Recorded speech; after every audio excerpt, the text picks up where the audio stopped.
Hi, folks. Welcome to Meet Up with Austin. I'm Austin Fuhrman with my very unique guest, Zev Yaroslavsky, who is from 1974 to 1994, LA City Council member in 1994 to 2014, the Los Angeles County Supervisor for District 3. So Zev, you have a very accomplished career in public service. Can you tell us about your childhood and how it formed you to have such lifelong commitments to public service?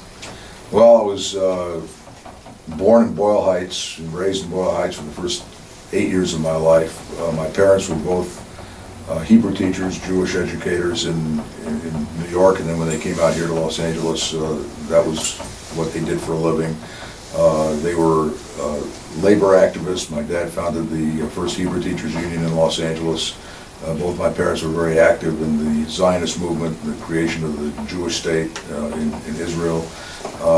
And so my upbringing was in a house that was rich on values, not rich in anything else. I think you would call us not poor, but lower middle class at the very best in those days.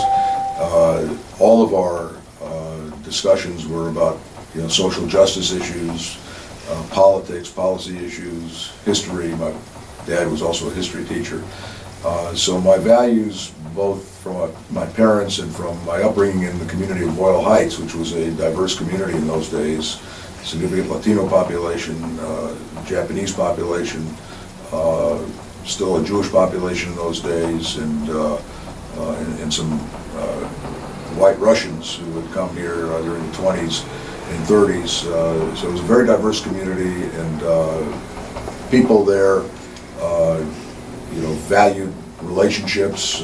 Most of us didn't own television sets in those days, and so the relationships that you developed were personal, and you spent a lot of time socializing with people, organizing on behalf of causes. My parents were residents of Boyle Heights when Ed Roybal was elected to the LA City Council. He was the first Latino to be elected to the City Council in the modern era of Los Angeles, and it was a coalition of Mexican Americans, Jewish Americans, and others in the Boyle Heights community to elect him.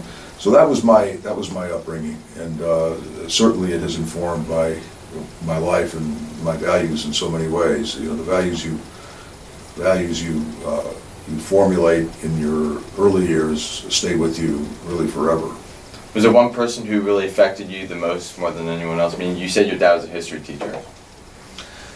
Well, my parents, both of my parents. My mother died when I was 10, but I had 10 good years under her tutelage, and my dad. They were both very influential in a personal sense, in politics and in education and things. I had a lot of people who were influential. I had some great professors here at UCLA who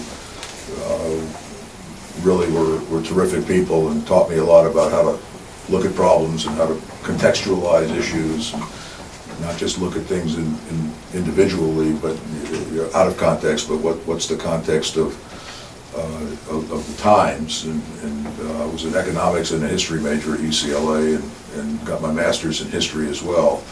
And so I have a number of educators, a number of professors who were very influential in my time. And then in politics, several people who were influential in my life.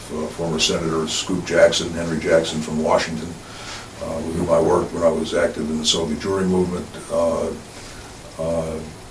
Howard Berman, Henry Waxman, people who taught me a lot over the years. You mentioned your UCLA years. Can you talk a little bit about your student activism at UCLA while you were a student? Well, yes. The time when I was here at UCLA, which was from 1967 through 72, as an undergraduate and graduate student, very tumultuous times, both on campus and in our society. We had a war raging in Vietnam that every student had a stake in, especially male students who were subject to being called up for that war, and we were very active in that regard. I was also very active on behalf of Jews behind the Iron Curtain, Jews in the Soviet Union, former Soviet Union. And I had two aunts who lived in the Soviet Union, a grandmother who lived in the Soviet Union, And as a young boy, I was always interested in, why can't they come visit me? Everybody has a grandmother and an aunt and an uncle, and they get to go visit them, they get to go visit us. We can talk to them on the phone, but we couldn't talk to our own grandmother or our own aunt or uncle on the phone for a variety of reasons, not least of which is the Soviet Union didn't allow it.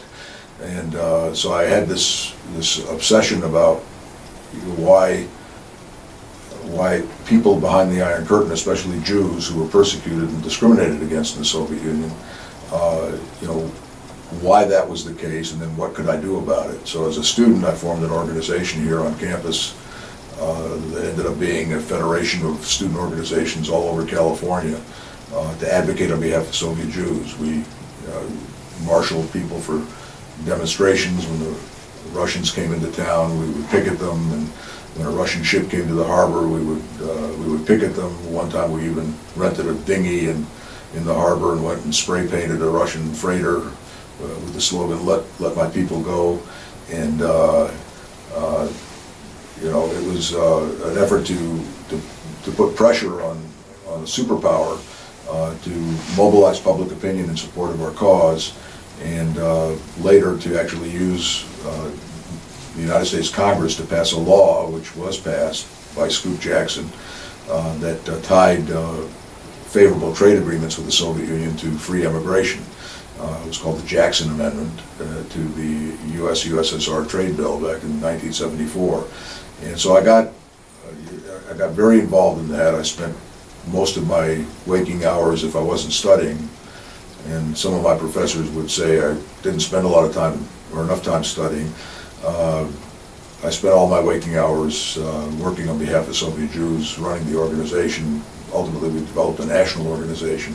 Got my taste of politics in those days too, lobbying Congress on the Jackson bill. It was a great time. I was too young and too stupid to know that you can't beat a superpower, and it turns out we did.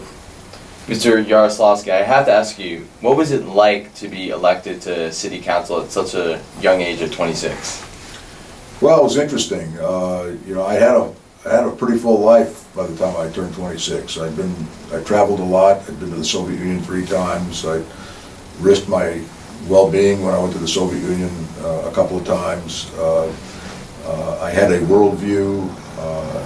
I had been exposed to politics. I had worked for the McGovern for President campaign against Nixon in 1972, and so I had a taste of it. When I ran for the city council in 1975, nobody gave me a chance of winning. There were 2 major candidates who were running, both of whom worked for Mayor Tom Bradley. Every elected official, except for 2 of them, every elected official in the area, including both U.S. senators, were supporting my opponents. I wasn't even given a sliver of a chance of coming in second or third or fourth, but I worked hard. I had a base of support in my community. A lot of the students here at UCLA supported me. I had some friends who gave me $50 or $100 towards my campaign. I didn't raise a lot of money, but I walked precincts. I walked door to door every day, 7 days a week, rain or shine, for 6 straight months. And over a period of time, I surprised a lot of people, including myself. I honestly, when I started, didn't think I had much of a chance, but I wanted to get this idea of running for office out of my system, and that was a perfect time for me. I was out of college. I was at a pivotal point in my life. I was married, but I didn't have any children, and my wife and I decided, if you're going to try it, this is the time to do it. So a funny thing happened on the way to the rest of my life was that I got elected in what is still a legendary election, one of the biggest upsets in the history of the city of LA. And what was it like? It was, when I came to the city council, there were several members of the city council who were old enough to be my grandfather. And, to their credit, they treated me as an equal, and as they should have, because I had the same vote that they did. And they were very welcoming to me, and I was not at all intimidated. If I wasn't intimidated by the secret police of the Soviet Union, I wasn't going to be intimidated by being in this new environment as an elected official in City Hall. But it was a great experience, and an opportunity to help govern the second largest city in the United States, to represent the community in which I grew up for most of my life. After I left Boyle Heights, I moved to the Fairfax area where I've lived ever since, and to help steer the community that I live in, and also the city that I live in the positive direction. It was a heady experience, and but as I like to say, I always took what I did seriously. I never took myself too seriously, which is a good thing for most people to live by, a good adage to live by. Yeah, you mentioned earlier the presidential election, very historic election that just finished. What was going on in your mind when you were watching Trump getting closer and closer to the 270 mark for electoral votes? Well, I wasn't surprised, and there are a lot of people these days who say they knew it was coming. I can tell you that I gave a speech on election day to a group of people before the returns started coming in, and I was asked what I thought the results would be, and I said it's a 50-50 pick'em. At a time when most people thought Secretary Clinton was going to win, I had this. It wasn't just a sinking feeling, but it was based on evidence. The battleground states were very close, in some cases, within a point of each other, and depending on who turned out to vote, who didn't, could determine the election one way or the other. People have a high level of anxiety right now, all across the country, especially in the Rust Belt, where people have lost their jobs, don't have the ability to regain a job in which they had worked for many years and have been trained to do, whether you're a steel worker or an auto manufacturer or a coal miner, and I didn't think that the Democratic Party was speaking directly and empathetically to those people who turned out to be the key swing voters. So I was surprised but not shocked. Surprised because my heart was telling me that the Democrat was going to win. My head was telling me that I had no business making that assumption, and so I wasn't shocked by the result. And now we have the consequences of it, and we'll see how that plays out in the weeks and months ahead. Why do you think Clinton lost? What was the main issue that caused her to lose this election? Well, virtually anything could have contributed to her loss, because she only lost by 107,000 votes in those three states, right? In Pennsylvania, Michigan, and Wisconsin, which if she had won those three states, she would have won the election. She lost all three of those states by 107,000 votes in the aggregate. It's less than 1%. So, it's what I often said, that if you're going to lose a football game or lose a tennis match or lose an election, it's better to lose it by a lot than by a sliver, because if you lose it by a sliver, you'll spend the rest of your life replaying every decision you made, and that's unfortunately what Secretary Clinton is now going through. What were the reasons? I think the principal reason was I think his message was better than her message. And I'm not passing judgment, obviously. I was a supporter of Secretary Clinton, but if I ask you what was her message, I defy you to give me a 1 or 2 sentence response to what her message was. You know what his message was: to make America great again. And for people who were out of work, for people who were underemployed, people who were steel workers who are now sweeping streets. Stronger together, but there's... Yeah, but you tell me what does that mean? Yeah. Obviously, it wasn't enough. So I think the Democratic Party in this election did not speak credibly to alienated and anxious voters in the heart of the country, in the heartland of the country. Something that Bill Clinton knew how to do, and this time it didn't work that way. So that's the overarching reason. I could give you 1,000 reasons. Would it have made a difference if she had campaigned more in Michigan and Wisconsin? Maybe. Would it have made a difference if the FBI hadn't gotten involved in this election in the way they did? Maybe. But it reminds me of use a sports analogy again of a football game where a team lost in a last-second field goal and after a fumble, right? So the team fumbles and they ask the coach, why did you lose? Is it because of the fumble? And he said, no. It was prior to that fumble, there were 59 other minutes that entailed that game, and we made a lot of mistakes in the first 59 minutes, not just in the last minute when we fumbled the ball and gave the other side a chance to kick the field goal. So when you lose by a hair like that, there is any one factor could have tipped the balance, and but we shouldn't have been in that situation. It shouldn't have been that close. Given what this guy stands for and what he did during this campaign, we should have beaten him by 20 points, and we didn't. So, you got to look at, not just what happened in the last week of the election or the last 2 weeks of the election, but what happened in the previous 3 or 4 years, and how could that have been different? But it's not going to change the result.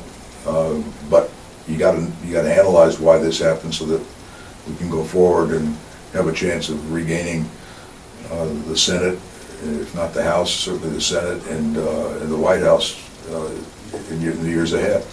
Yeah, one of the topics in this year's election was homelessness. Because of the passage of Measure HHH, do you think that'll help homeless people in LA get the necessary services that they would need? Sure. Measure HHH was a $1.2 billion bond issue, which can only be used for the building of housing for homeless persons in our community. It'll build close to 10,000 housing units for those folks. And that's not going to solve the problem, and it's not going to get solved overnight. The problem didn't arise overnight, and it's not going to get solved overnight. But for the first time, there's some real money now behind the construction of housing for homeless persons, and that's critical. And what's also critical is providing services to those individuals. Most of the homeless that we have on our streets, especially the chronically homeless, people who've been on the streets for more than a year, is that they have other issues. They're not just homeless, but they're homeless for a reason. Most people don't volunteer to be homeless, but some trauma has hit them in their life. They've lost their job. They have a mental illness. There's been some issue in their lives, a family issue. I remember talking to a homeless person in Hollywood one time and asked him how he became homeless. He said he was taking care of his mother, who owned a small single-family home in Pasadena. She got so ill that he couldn't take care of her anymore. They had to put her in a convalescent home, and in order to pay for the convalescent home, they sold the house. And once she passed away, he had no place to live. And after they sold the house, he had no place to live, and he couldn't afford a place to live. He was an unemployed veteran of the Vietnam War, and he ended up on the streets of Hollywood. And so that's a trauma in that guy's life. Everybody's got a reason they ended up on the street. It could be alcoholism, it could be mental illness, it could be drug addiction, it could be a physical ailment, heart disease, diabetes, cancer, could be any number of things. And in many cases, it's more than one of those things. So, it's homelessness is a major issue for the country, and it's very much a major issue in Los Angeles because we have the largest number of homeless in any community in the United States. I'm curious, Mr. Yaroslavsky, with all the public service history you have in your background, why you didn't run for mayor a couple of years ago? Well, a couple of years ago, the County Board of Supervisors, where I served for 20 years, from 1994 to 2014, is actually a more fulfilling job than being mayor of Los Angeles. A lot of people don't believe that and don't understand it, but being a member of the County Board of Supervisors is probably the third best local government job in the United States after mayor of New York and mayor of Chicago. Mayor of Los Angeles we have a weak mayor, strong city council form of government. I served on the city council for almost 20 years, and I can tell you that the mayor, while he has or she has a lot of influence and authority, doesn't run the city. The city council runs the city here in LA. In New York and Chicago, it's the mayor that has all the authority. In the county of Los Angeles, which would be the 8th largest state in the United States if it was its own state, 10 million people, budget of $28 billion, bigger than many countries on the globe. The Board of Supervisors, a 5-member board, runs the county. There is no elected mayor in the county of Los Angeles, and every issue that affects our society, whether it's transportation, homelessness, law enforcement, incarceration, child welfare, health, public health, environment, all of those issues cross the supervisor's desk, more than one time every day. So, and you can do something about it. You don't have to worry about a city council overriding you. You work with your board to get things done. So why wouldn't I run for mayor when I was already a county supervisor? Why would I have run? It would have been really at best a lateral step, a sideways step. It would not, maybe even a slight step down. You're more famous when you're the mayor. More people know who you are when you're a mayor. More people know what a mayor is. They don't know what a supervisor is. But in terms of actually doing things and getting things done and affecting policy that can improve the lot for every man, woman, and child in our community, the county is the place to be. That's why I didn't run. You mentioned how big Los Angeles is in terms of population, bigger than a lot of other states in the U.S. and even some countries in the world. What are some of the challenges a supervisor faces? Well, all those issues that I mentioned. Child welfare has been a real serious issue for the county. We have, I don't know what it is at the moment, but we had 25 to 30,000 children who were under the in the county's child welfare system, foster care, one form of care or another, where they had, through no fault of their own, run into some difficulty in their lives. And the county is the parent of last resort. It's a terrible thing to be dependent on the county for your parenthood, but that's the way we're set up. So if a parent or both parents or whoever your guardian is ends up being incarcerated or becoming dysfunctional because of an alcohol or drug abuse problem, the county is going to take that child away and provide care for that individual. We've got a lot of problems with that system, and a number of children who have not survived that system, which is a real challenge for the county. The county is the social welfare arm of society all over the country. That's what counties do. Counties provide for the people who are on the economic margins of our society, or in any other way on the margins of our society. The people who have fallen, through the cracks, abused children, the poor, people who don't have health insurance, people who are incarcerated. The county is largely the social arm of our society's social welfare arm for a big chunk of the population. Some 2.5 million people in this county fall below the poverty line, and it's the county's responsibility. So those are some of the challenges. Protecting the environment is a challenge. I represented the western part of the county, which included the Santa Monica Mountains and half the coastline of LA County, from Marina del Rey to Ventura County. I spent a lot of my political capital trying to protect the Santa Monica Mountains to ensure they're preserved for future generations. Expanding the Santa Monica Mountains National Recreation Area, the California State Park System.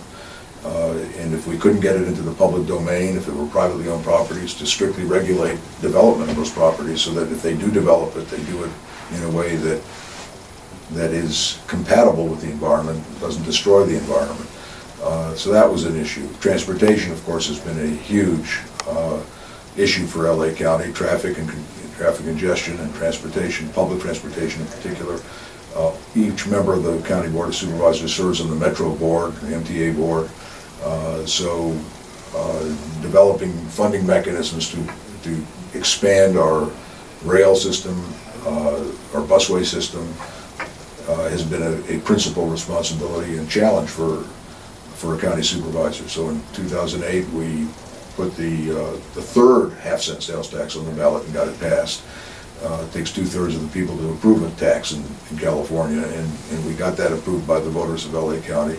And just this past election, the voters once again voted for another half-cent sales tax to accelerate the development of a public mass transit system, as well as to expand our highways and to fix our streets and do the kinds of things that we need to do to make this region livable as the population continues to grow. So that's a major challenge.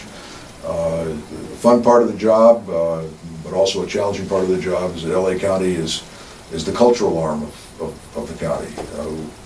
We own many of the cultural institutions of this region. The Hollywood Bowl is owned by the County of LA. The Music Center is owned by the County of LA. The County Museum of Art is obviously a county facility. The Natural History Museum in Exposition Park is a county facility. And we have a lot of privately owned cultural institutions in this town, but the backbone of the cultural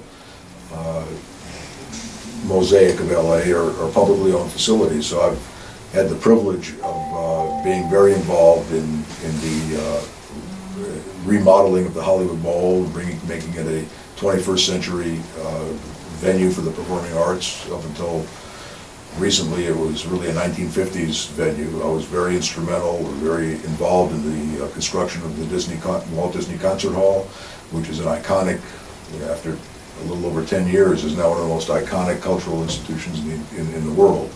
The expansion of the County Museum of Art is something that I take pride in having helped induce, and the rebuilding of the oldest institutional building in LA County, the Natural History Museum in Exposition Park, which is now a 21st century venue in a 1913 shell, was very exciting. And the arts and culture in Los Angeles is very important, not only to our soul and to our ability to communicate across ethnic and language lines, but it's also a huge economic engine. The arts employ more people today in LA County than the defense industry does, and 25 years ago you couldn't have said that, not even close. So we have a great opera, we have a great symphony orchestra, we have great plays, not just at the Music Center, but in some of the smaller incubator theaters that we have all over the region. Arts and culture are a very important part of what Los Angeles is, and it kind of paints a picture of who we are for future generations. Yeah, another thing you were instrumental in was the expo extending to Santa Monica. You have to be excited about that. Yeah, that was a project that I was involved in for many, many years, and thanks to the passage of Measure R back in 2008, the half-cent sales tax, we were able to complete the expo line basically from downtown to Santa Monica, a couple of blocks from the beach. It's been hugely successful, far greater than anybody anticipated.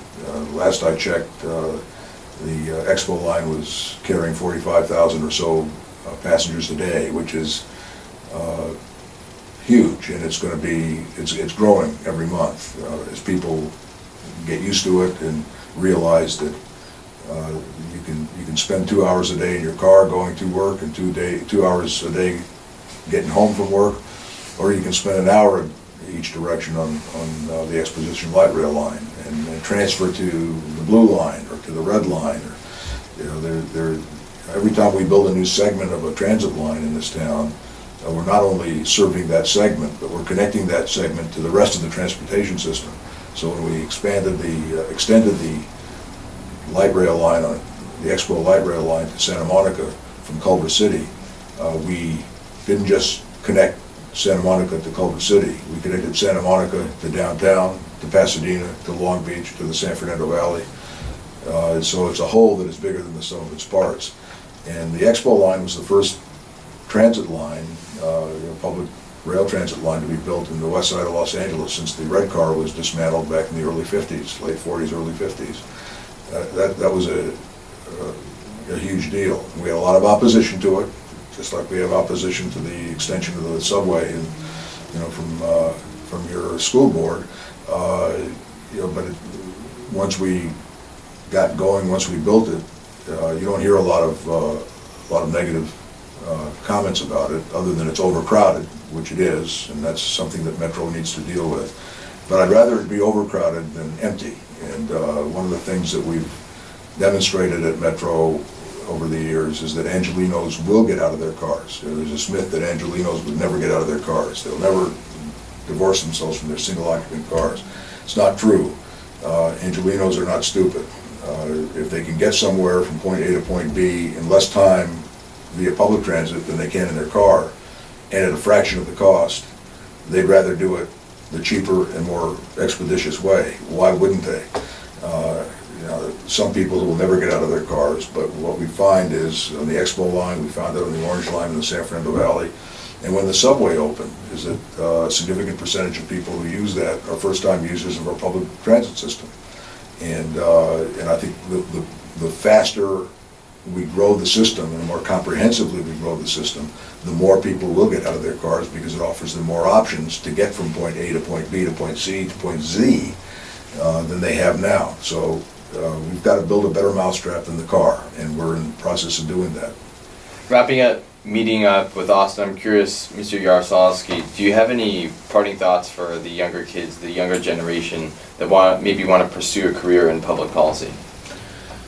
Well, I think you gotta, we're looking for people who want to be involved in public policy. We're looking for society, America is looking for people who are less concerned about getting rich than they are about enriching people's lives. And politics, policy, not just as an elected official, as a staff person, as a citizen volunteer, as a member of a commission that sets policy. We're looking for people, America is looking for people who care about the next guy, not about themselves so much, but about their neighbor. And I really encourage anybody who cares about making a difference in their city, in their county, state or country, or in the world, that you find a niche and pursue it. There is no reason in the world why anybody can't, in this city or in this country, if you work hard enough and you're persistent enough, to be able to land in a place where you want to land, where you can make a difference. And there, whether you're a teacher or you're a police officer or a firefighter or a social worker, or a staffer for a congressman, or a person who wants to have a career as a administrator in a city or county or state, we need people who are ready to do big things and who are ready to do things that are bigger than themselves. So I can speak with some experience. I got into politics at a very young age. I was elected at a very young age. I made a career out of it, and have not regretted 1 minute of it, and maybe 1 minute of it. But I wouldn't trade it in for any other walk of life. I just look around my own city, my own county, and I can see that my fingerprints on so many things that we've done, and the fingerprints of my colleagues that I've worked with over the years. I know what was important to them. I know how hard it was to get the subway built in the first place. That was Tom Bradley's vision. He didn't live long enough to see it, become what it is today, and the system become what it is today. Or Marvin Browdy, my colleague in the city council, his vision to create a Santa Monica Mountains park. In the 20 years that I was on the Board of Supervisors, we added 20,000 acres to the open spaces of the Santa Monica Mountains. Wouldn't have happened but for Marvin Browdy's vision and the work he did, Congressman Bielenson did over the years, Senator Cerroti did over the years. So I am a trained historian.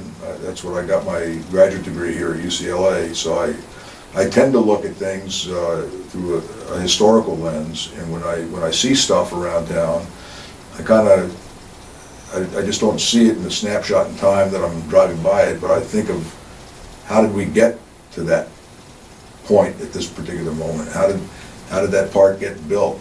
How did that highway get extended? How did that light rail line finally get built after all the tumult about it? How did the Hollywood Bowl get built in the first place? When you think about the Hollywood Bowl today, be hard for most people today to imagine that back in 1921, the first Hollywood Bowl was a shack.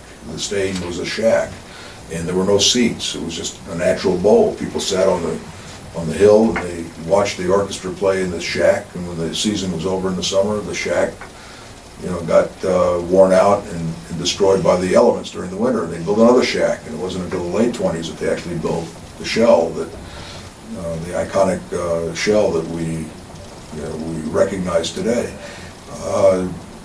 This is a great city with a very rich history. Even though it's a young city, it's a great city, and it has a lot of chapters that have been written, and a lot of chapters yet to be written. And so for young people, I would say, get your pens and papers ready, because it's your turn to write the chapter, and if you want to, you can.